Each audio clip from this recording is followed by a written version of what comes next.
Au nom du Père, et du Fils, et du Saint-Esprit. Amen. Le Seigneur soit avec vous. Et avec ton esprit. Aujourd'hui, avec beaucoup de joie, avec Jean-François, notre curé, avec Catherine, Fabienne, Christiane et Christiana, nous vous accueillons avec grande joie pour la célébration de cette messe. Nous sommes le premier dimanche après Pâques, et ce dimanche, c'est le dimanche de la Divine Miséricorde. Le pape Jean-Paul II, en 2000, il a institué cette fête de la Divine Miséricorde qui nous rappelle la bonté et la miséricorde de Dieu pour nous.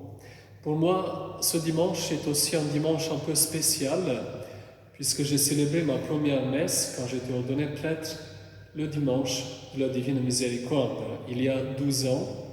Et à cette occasion-là, il y a 12 ans, j'ai reçu un cadeau de ma famille, cette belle chasuble pour ma première messe et pour mon ordination. Et je suis très content d'habiller cette chasuble aujourd'hui pour cette messe. Quand nous parlons de la miséricorde, nous parlons aussi du pardon du Seigneur. Alors ensemble, disposons notre cœur pour célébrer cette Eucharistie et pour accueillir le pardon du Seigneur.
Que Dieu Tout-Puissant nous fasse miséricorde, qu'il nous pardonne nos péchés et nous conduise à la vie éternelle.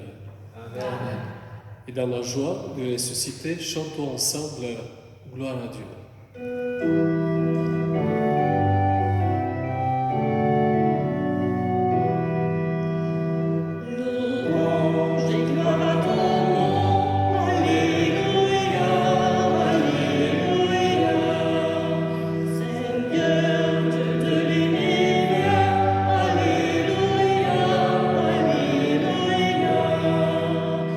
Gloire à Dieu,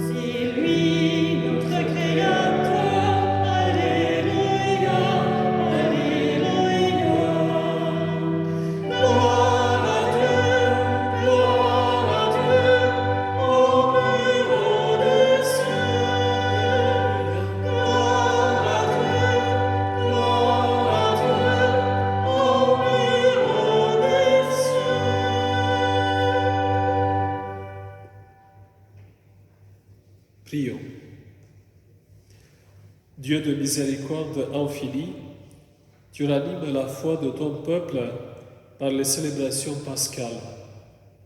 Augmente en nous ta grâce pour que nous comprenions toujours mieux quel baptême nous a purifiés, quel esprit nous a fait renaître et quel sang nous a rachetés par Jésus-Christ, ton Fils, notre Seigneur et notre Dieu, qui règne avec toi et le Saint-Esprit, maintenant et pour les siècles des siècles. Amen.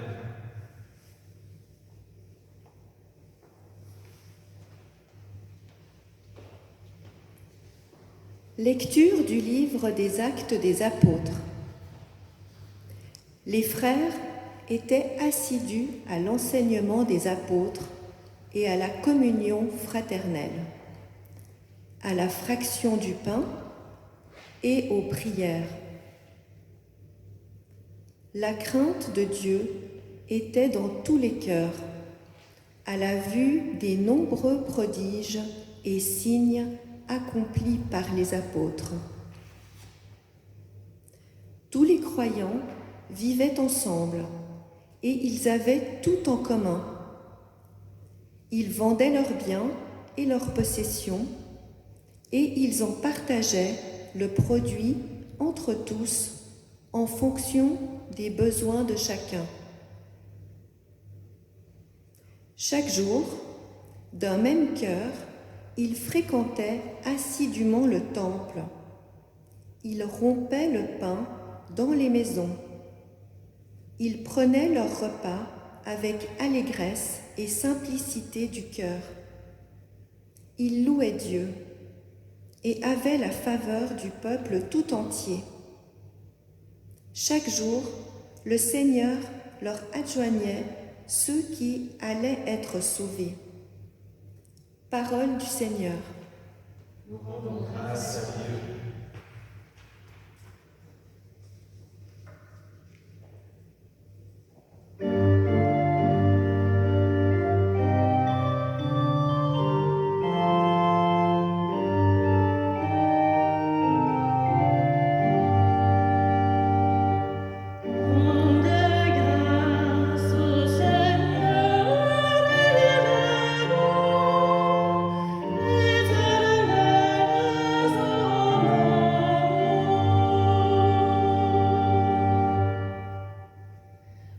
Que le dise Israël, éternel est son amour.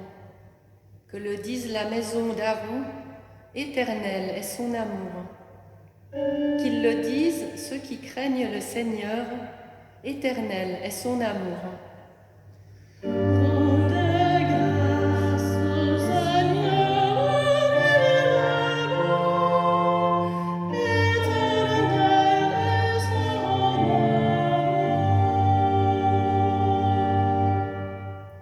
On m'a poussé, bousculé pour m'abattre, mais le Seigneur m'a défendu. Ma force et mon chant, c'est le Seigneur. Il est pour moi le salut. Clameur de joie et de victoire sous les tentes des justes.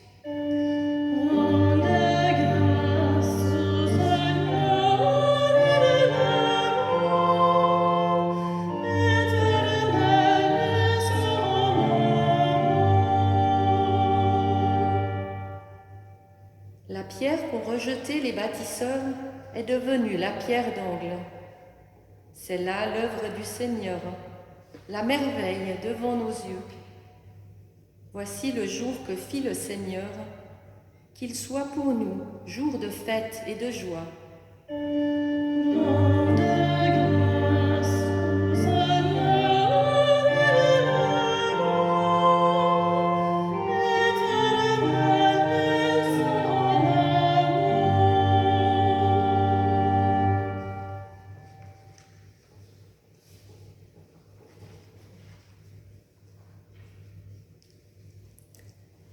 Lecture de la première lettre de Saint Pierre apôtre. Béni soit Dieu, le Père de notre Seigneur Jésus-Christ. Dans sa grande miséricorde, il nous a fait renaître pour une vivante espérance, grâce à la résurrection de Jésus-Christ d'entre les morts, pour un héritage qui ne connaîtra ni corruption, ni souillure, ni flétrissure. Cet héritage vous est réservé dans les cieux, à vous que la puissance de Dieu garde par la foi, pour un salut prêt à se révéler dans les derniers temps. Aussi vous exultez de joie, même s'il faut que vous soyez affligés. Pour un peu de temps encore, par toutes sortes d'épreuves. Elles vérifieront la valeur de votre foi, qui a bien plus de prix que l'or. Cet or voué à disparaître est pourtant vérifié par le feu, afin que votre foi reçoive louange, gloire et honneur quand se révélera Jésus-Christ. Lui, vous l'aimez sans l'avoir vu. En lui, sans le voir encore, vous mettez votre foi. Vous exultez d'une joie inexprimable et remplie de gloire, car vous allez obtenir le salut des âmes, qui est l'aboutissement de votre foi. Parole du Seigneur. Nous rendons grâce à Dieu.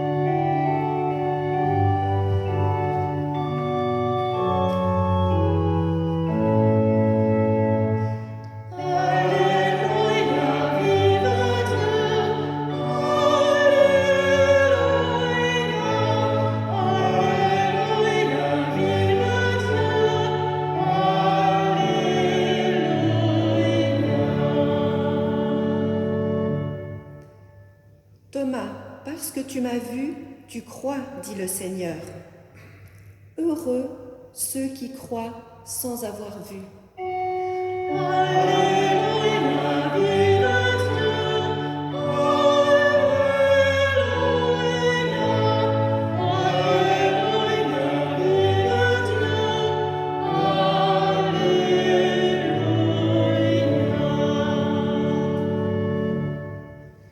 Le Seigneur soit avec vous. Et avec notre esprit. Évangile de Jésus, le Christ, selon saint Jean.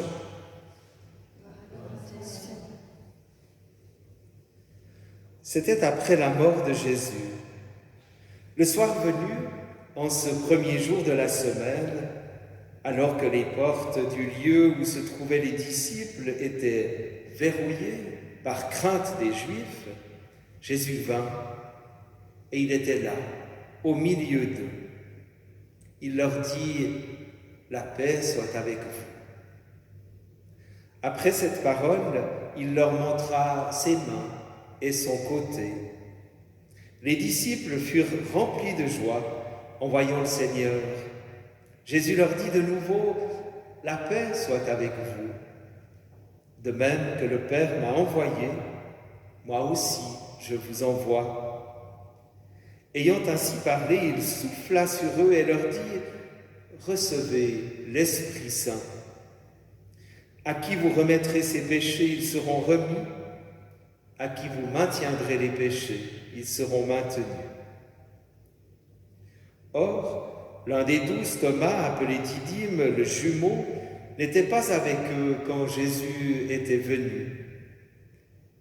Les autres disciples lui disaient, « Nous avons vu le Seigneur. » Mais lui leur déclara, « Si je ne vois pas dans ses mains la marque des clous, si je ne mets pas mon doigt dans la marque des clous, si je ne mets pas la main dans son côté ouvert, non, je ne croirai pas. » 8 jours plus tard, les disciples se trouvaient de nouveau dans la maison et Thomas, cette fois-ci, était avec eux.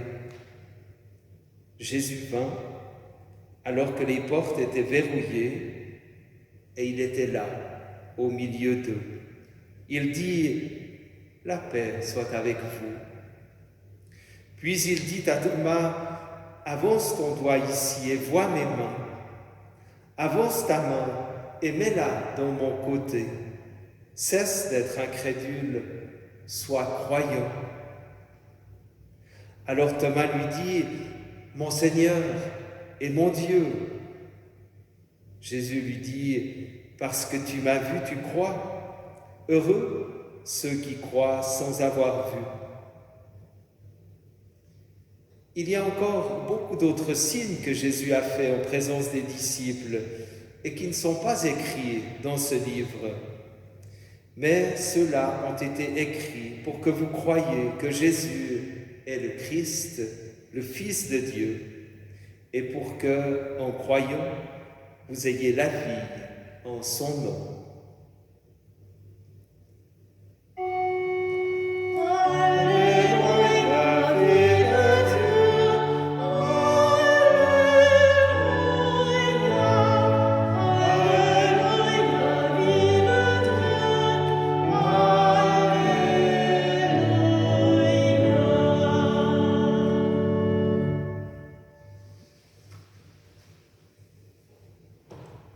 À peine avons-nous fini le temps de l'octave de Pâques, le temps de la joie par excellence.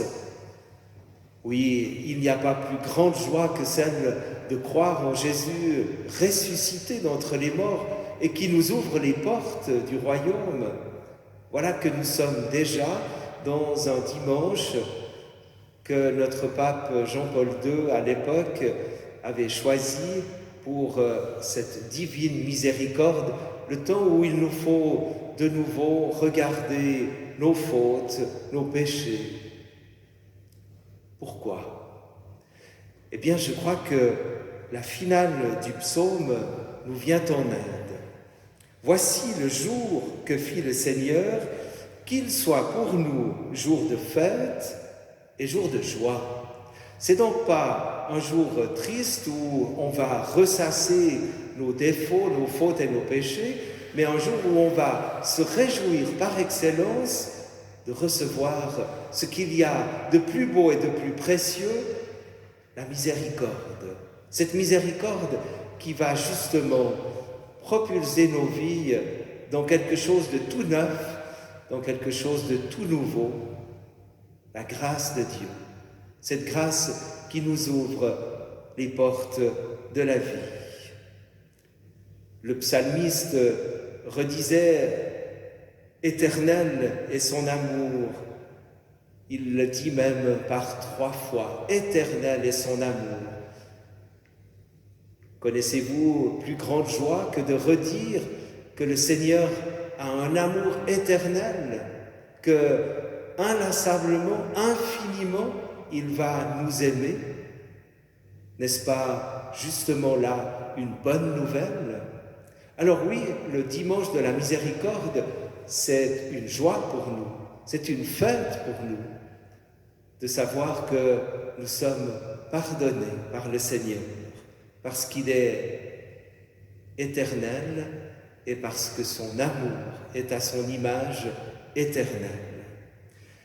Et le psalmiste continue en disant « Le Seigneur m'a défendu ». Voilà une belle manière que le Seigneur nous offre pour nous dire qu'il nous aime. Il vient à notre défense face à tous nos ennemis, face au mal, le pire de nos ennemis. Il vient à notre défense. Et il veut être notre force. Là encore, le psalmiste nous dit « Ma force, c'est le Seigneur ». Alors oui, réjouissons-nous de savoir que l'amour de Dieu est éternel, que le Seigneur nous défend face à toute l'emprise du mal dans nos vies et qu'il devient notre force dans toutes les épreuves que nous avons à vivre. Saint Pierre, dans son épître, a d'ailleurs lui aussi des paroles magnifiques. Grande est la miséricorde de Dieu. Et cette miséricorde que Dieu nous offre, eh bien, elle nous fait renaître. Elle nous ouvre à une vie nouvelle, pour un héritage qui ne finira jamais. Extraordinaire que la puissance de Dieu pour le salut de toute l'humanité, voilà le sens même et les conséquences même de la miséricorde du Dieu vivant. Et l'Évangile nous aide beaucoup aussi à comprendre cette miséricorde du Seigneur. Les apôtres sont réunis, ils sont au Cénacle, ils sont dans leur peur, ils sont dans cette crainte d'être arrêtés à leur tour et peut-être d'être eux aussi condamnés, crucifiés, lapidés, décapités. Toutes ces manières de mettre à mort à l'époque. Ils sont là, ils attendent quelque chose parce qu'ils savent qu'il y a bien quelque chose, que ça ne peut pas être fini comme ça. Et Jésus, dans son immense miséricorde, eh bien, il vient là, parmi eux. Et l'Évangile commence ainsi. Jésus vint, il était là, au milieu d'eux. Emmanuel, au milieu d'eux, il est là, pour leur manifester la présence du Dieu vivant, l'amour du Dieu vivant, cet amour éternel que chantait le psalmiste. Et la première parole que Jésus va leur offrir, une parole évidemment, éminemment de miséricorde, la paix soit avec vous. Et il ne va pas le dire seulement une fois, il va le dire 2 fois à sa première visite et une fois encore à sa deuxième visite, 8 jours plus tard, quand tous les apôtres seront rassemblés. La paix soit avec vous. Quel beau cadeau que le Seigneur nous offre à nous aussi aujourd'hui, en nous offrant cette paix. Ma paix soit avec vous. Voilà ce que le Seigneur nous offre en ce dimanche de miséricorde. Voilà les fruits de la miséricorde du Seigneur, sa paix en nous. Et c'est pas fini. Cette miséricorde et les effets de cette miséricorde sur nous permet à Jésus de nous envoyer en mission, comme il l'a fait avec les apôtres. Il leur dit « Je vous envoie, et je vous envoie pas pour n'importe quoi, je vous envoie pour pardonner les péchés, je vous envoie pour annoncer la bonne nouvelle du salut pour toute l'humanité par la miséricorde du Dieu vivant. » Et pour cela, eh bien, qu'est-ce qu'il fait? Il souffle sur eux en leur disant « Recevez l'Esprit Saint ». Voilà la miséricorde du Seigneur. Il souffle sur nous, il nous redonne vie. C'est comme si il nous recréait, comme au début de l'humanité, lorsque Dieu insuffle sa vie en l'homme. Jésus veut insuffler la vie nouvelle dans la vie des apôtres et dans notre vie à nous aujourd'hui. Ce don de l'Esprit est par excellence le fruit de la miséricorde du Seigneur, lui qui vient de tout donner, lui qui vient d'offrir sa vie pour chacune et chacun de ceux qui sont là, chacune et chacun de ceux qui viendront, nous et tous les autres qui viendront encore. Miséricorde encore 8 jours plus tard, puisque Jésus revient encore pour rencontrer Thomas et lui dire, tu vois, tu n'as pas cru, mais c'est pas grave, je t'en veux pas. Tu vois, ma miséricorde est infinie, mets ton doigt dans mes mains, mets ton doigt dans mon côté ouvert, crois seulement. Voilà encore le fruit de la miséricorde, le Seigneur insuffle en nous le don de la foi. Et on pourrait encore en rajouter, la miséricorde étant infinie, comme le dit si bien Saint Jean, il y a encore beaucoup d'autres signes qui ont été vécus et qui ne sont pas rapportés dans ce livre. Il y en aurait des choses à dire sur la miséricorde du Seigneur et qui ne sont pas inscrits dans ce livre, qui sont inscrits dans nos livres à nous. Eh bien, inscrivons, faisons notre journal, notre évangile, jour après jour, en manifestant notre reconnaissance et notre joie d'être non seulement bénéficiaires de la miséricorde de Dieu, mais par là même miséricordieux, nous aussi, par ce don. Eh bien, que le Seigneur aujourd'hui nous donne cette vie nouvelle. Quelqu'un écrivait, et vous le retrouverez dans la feuille dominicale, écrivait un très beau texte de la Divine Miséricorde. C'est notre ami Godefroy Elongama qui nous écrit cela, notre président du Conseil de communauté de Saint-Hippolyte. Il cite Sœur Faustine. « Je désire que la fête de ma miséricorde soit un recours et un refuge pour toutes les âmes et surtout pour les pauvres pécheurs. Ce jour-là seront ouvertes toutes les entrailles de ma miséricorde. » C'est Jésus qui s'adresse à Sœur Faustine et qui lui dicte cela. « Je veux verser un océan de grâce sur les âmes qui s'en approcheront. Qu'aucune âme ne craigne de s'approcher de moi, même si ses péchés sont rouges comme l'écarlate. Cette fête est sortie du plus profond de ma miséricorde. Elle est une affirmation réitérée de mon immense compassion envers toutes les âmes, envers toute l'humanité. Accueillons cette miséricorde et soyons aujourd'hui dans la joie, puisqu'aujourd'hui c'est jour de fête et de joie.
Avant l'an 2000, quand le pape Jean-Paul II a institué ce dimanche comme le dimanche de la Divine Miséricorde, on appelait ce dimanche le dimanche in albis, ou le dimanche blanc.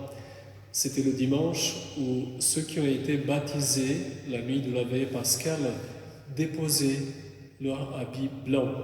Donc après qu'ils l'ont porté pendant une semaine, pendant l'octave pascale. En nous rappelant de notre baptême, nous aussi proclamons ensemble notre foi.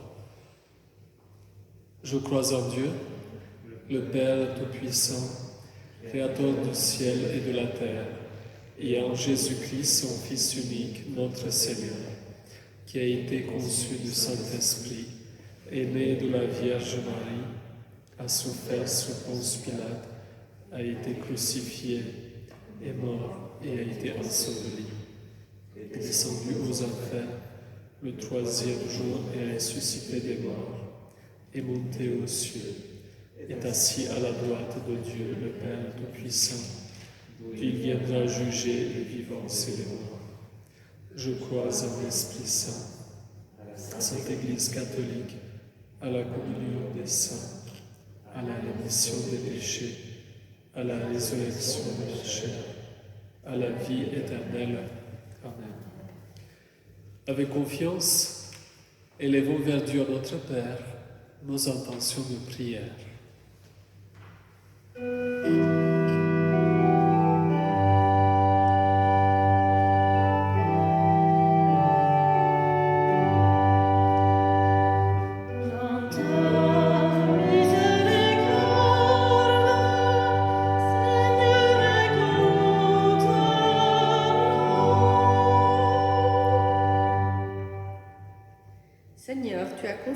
aux apôtres le message de ta résurrection. Aujourd'hui, nous te prions pour ton Église, qu'elle sache dire sa foi au monde avec les mots de nos contemporains. Dans ta miséricorde,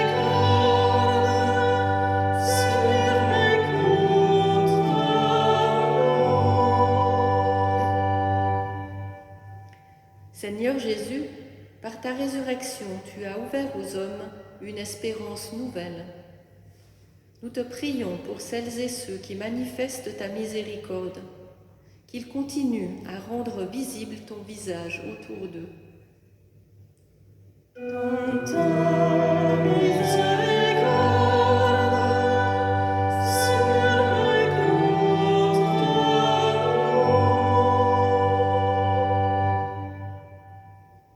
Seigneur ressuscité, tu as accueilli Thomas, plongé dans le doute, et tu l'as conduit jusqu'à la foi. Nous te prions pour les femmes et les hommes qui doutent, que leur cœur s'ouvre à ta parole. Dans ta miséricorde,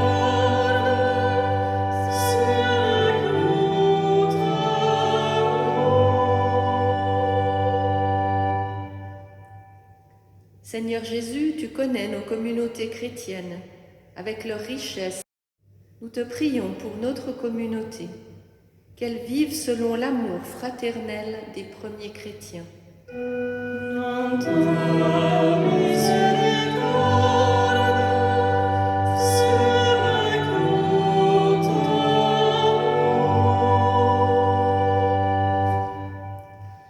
Nous aussi, dans notre cœur, élevons vers Dieu notre Père nos intentions personnelles de prière.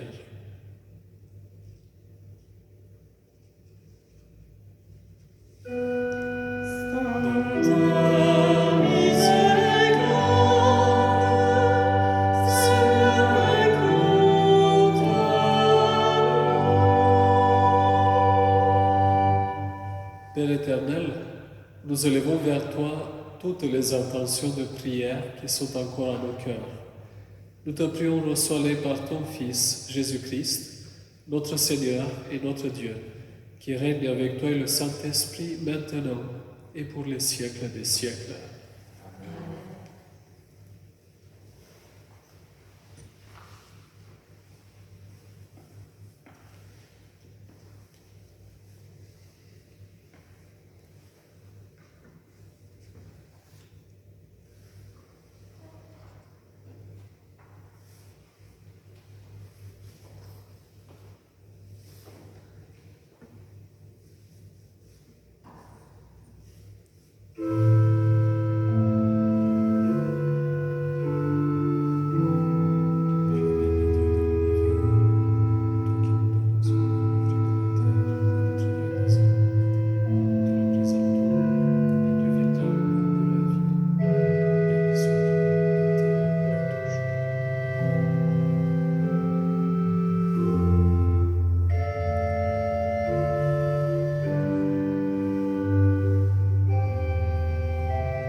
Prions ensemble au moment d'offrir le sacrifice de toute l'Église. Pour la gloire de Dieu et le salut du monde.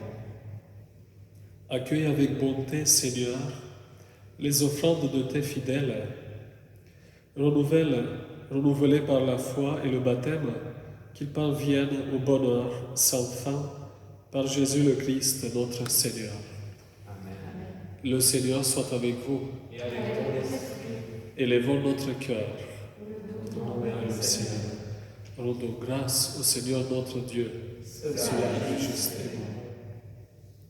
Vraiment, il est juste et bon de te glorifier, Seigneur, en tout temps, mais plus encore en ces jours où le Christ, notre Pâque, a été immolé. Grâce à lui, se lèvent des enfants de lumière pour une vie éternelle, et les portes du royaume des cieux s'ouvrent pour accueillir les croyants. Oui, nous te rendons gloire, car sa mort nous a franchis de la mort, et dans le mystère de sa résurrection, chacun de nous est déjà ressuscité. C'est pourquoi le peuple des baptisés, rayonnant de la joie pascale, exulte par toute la terre, tandis que les anges dans le ciel chantent sans fin l'hymne de ta gloire.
Tu es vraiment saint, Dieu de l'univers, et toute la création proclame ta louange, car c'est toi qui donnes la vie, c'est toi qui sanctifies toutes choses par ton Fils Jésus-Christ, notre Seigneur, avec la puissance de l'Esprit Saint.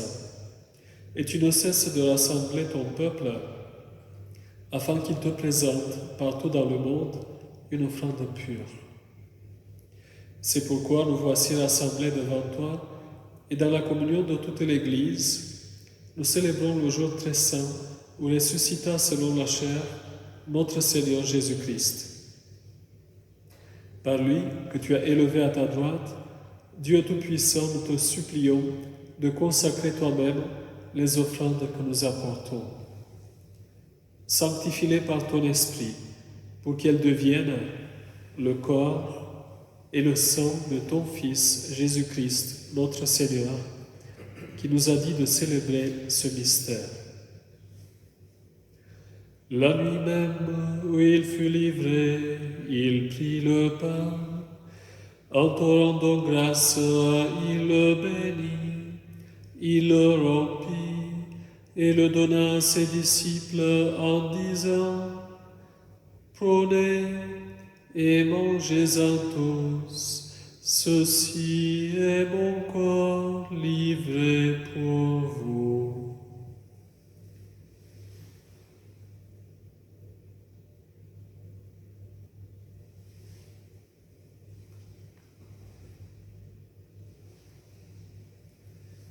De même, à la fin du repas, il prit la coupe. En te rendant grâce, il la bénit et la donna à ses disciples en disant: Prenez et buvez-en tous, car ceci est la coupe de mon sang, le sang de l'alliance nouvelle et éternelle, qui sera versé pour vous et pour la multitude en rémission des péchés. Vous ferez cela en mémoire de moi.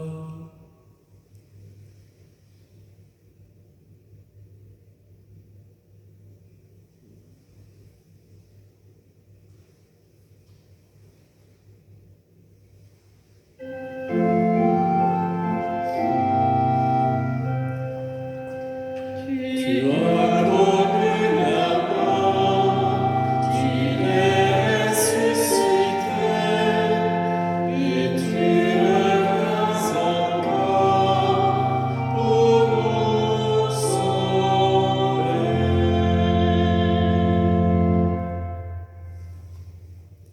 En faisant mémoire de ton Fils, de sa passion qui nous sauve, de sa glorieuse résurrection et de son ascension dans le ciel, alors que nous attendons son dernier avènement, nous présentons cette offrande vivante et sainte pour te rendre grâce.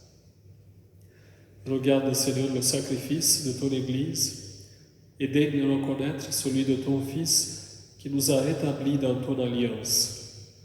Quand nous serons nourris de son corps et de son sang et remplis de l'Esprit Saint, accorde-nous d'être un seul corps et un seul esprit dans le Christ. Que l'Esprit Saint fasse de nous une éternelle offrande dans ta gloire pour que nous obtenions un jour les biens du monde à venir auprès de la Vierge Marie, la bienheureuse Mère de Dieu, avec Saint Joseph son époux, avec les apôtres, les martyrs, et tous les saints qui ne cessent d'intercéder pour nous. Et maintenant, nous te supplions, Seigneur, par le sacrifice qui nous réconcilie avec toi, étends au monde entier le salut et la paix. Affermis la foi et la charité de ton Église au long de son chemin sur la terre. Veille sur ton serviteur, le pape François, notre évêque Charles, l'évêque auxiliaire Alain, l'ensemble des évêques, les prêtres, les diacres et tout le peuple des rachetés. Écoute les prières de ta famille assemblée devant toi et ramène à toi, Père très aimant, tous tes enfants dispersés. Pour nos frères défunts, pour les hommes qui ont quitté ce monde et dont tu connais la droiture, nous te prions. Reçois-les dans ton royaume où nous espérons être comblés de ta gloire, tous ensemble et pour l'éternité, par le Christ notre Seigneur, par qui tu donnes au monde toute grâce et tout bien.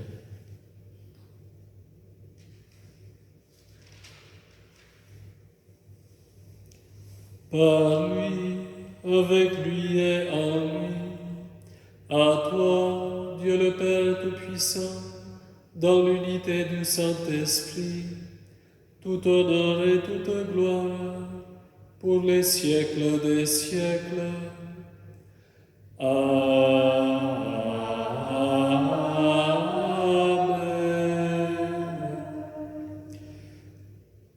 Comme nous avons entendu dans la première lecture, la communauté des premiers chrétiens était un seul cœur et une seule âme.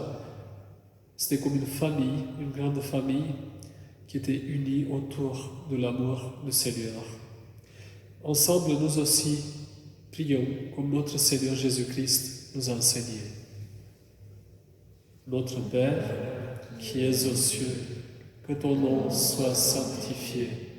Que ton règne vienne, que ta volonté soit faite sur la terre comme au ciel. Donne-nous aujourd'hui notre pain de ce jour. Pardonne-nous nos offenses, comme nous pardonnons aussi à ceux qui nous ont offensés. Et ne nous laisse pas entrer en tentation, mais délivre-nous du mal, car c'est à toi qu'appartiennent le règne, la puissance et la gloire pour les siècles des siècles. Seigneur Jésus-Christ, tu as dit à tes apôtres, « Je vous laisse la paix, je vous donne ma paix. Ne regarde pas nos péchés, mais la foi de ton Église. Pour que ta volonté s'accomplisse, donne-lui toujours cette paix et conduis-la vers l'unité parfaite, toi qui règnes pour les siècles des siècles. » Et que la paix du Seigneur soit toujours avec vous. Et avec ton esprit. Et dans la charité du Christ, donne-nous la paix. La paix du Christ. La paix du Christ.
invité au repas du Seigneur, voici l'agneau de Dieu qui enlève les péchés du monde. Seigneur, je ne suis pas digne de te recevoir, mais dis seulement une parole et je suis guéri.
Jésus dit à Thomas, « Avance ta main, touche de doigt l'endroit des clous, ne sois pas incrédule, sois croyant. » Alléluia.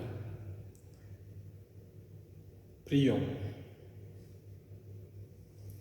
Nous t'en prions, Dieu Tout-Puissant, que le mystère pascal, accueilli dans cette communion, ne cesse jamais d'agir en nos cœurs, par Jésus le Christ, notre Seigneur. Amen. Avant la bénédiction finale, il y a une bénédiction solennelle qui est proposée. Nous pouvons chanter ensemble le chant final.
À cette bénédiction solennelle, nous répondons par 3 fois Amen.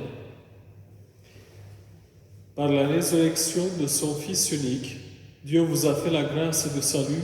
Il a fait de vous ses enfants. Ensemble, bénissez-le pour une telle adoption. Amen. Amen. En vous reprenant ainsi dans son Fils, il vous a offert sa propre liberté, qu'il vous donne part à sa vie éternelle. Amen. Dans le baptême, vous êtes déjà ressuscité avec le Christ. Vivez dès maintenant en enfant du royaume. Amen. Et que Dieu Tout-Puissant vous bénisse, le Père, le Fils et le Saint-Esprit. Amen. Allons dans la paix du Christ. Nous rendons grâce. Nous vous remercions d'avoir participé à cette messe. Nous remercions tous ceux qui ont animé cette messe. Jean-François, Catherine, Fabienne, Christiane et Christiana. Merci à chacun et nous nous trouvons dimanche prochain avec joie. Et bonne fête à frère Claude. Merci.